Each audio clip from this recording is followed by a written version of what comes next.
আল্লাহ নেয়ামতের বর্ণনা করেন, শুকরিয়া করেন, কারণ আল্লাহ তাআলা আমাদের অনেককে ইয়াতিম বানায় নাই, আমাদেরকে ফরিয়াদি বানায় নাই। আমরা অনেকেই আছি, আমরা এখনো ইয়াতিম না, আমার আব্বা আম্মা এখনো বেঁচে আছেন, আমাদের অনেকের আব্বা আম্মা বেঁচে আছেন। ইয়াতিম মূলত ছোট অবস্থায় যদি বাবা মারা যায় তাকে আরবিতে ইয়াতিম বলে। তো আমরা অনেকেই তো ইয়াতিম না, আমরা অনেকেই তো অন্যের কাছে হাত পাতা লাগে না। তো আমরা ভালো আছি না? আমাদের দেখবেন যে প্রায় হিসাবটা হচ্ছে আমার কি নাই।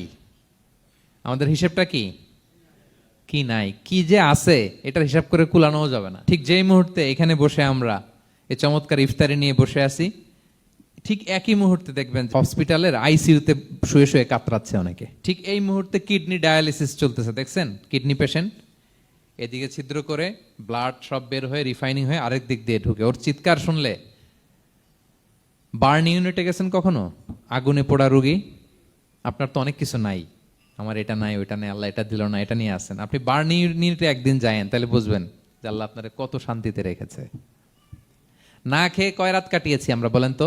কত লোক বাড়ি ভাড়া পরিশোধ করতে পারে না, ঋণের বোঝায় জর্জরিত, দুরারোগ্য ব্যাধিতে আক্রান্ত, ক্যান্সারের লাস্ট স্টেজে। তাদের সাথে একটু দেখা করেন, ফোর্থ স্টেজে চলে আসছে ক্যান্সার পেশেন্ট। তার চেহারা, তার খাবার, তার চলাফেরা, কিভাবে তার প্রতিটা সেকেন্ড কাটে, একটু দেখে আসবেন, তাইলে বুঝবেন যে কত আল্লাহর দেয়া নেয়ামতের সাগরে হাবুডুবু খাই আমরা।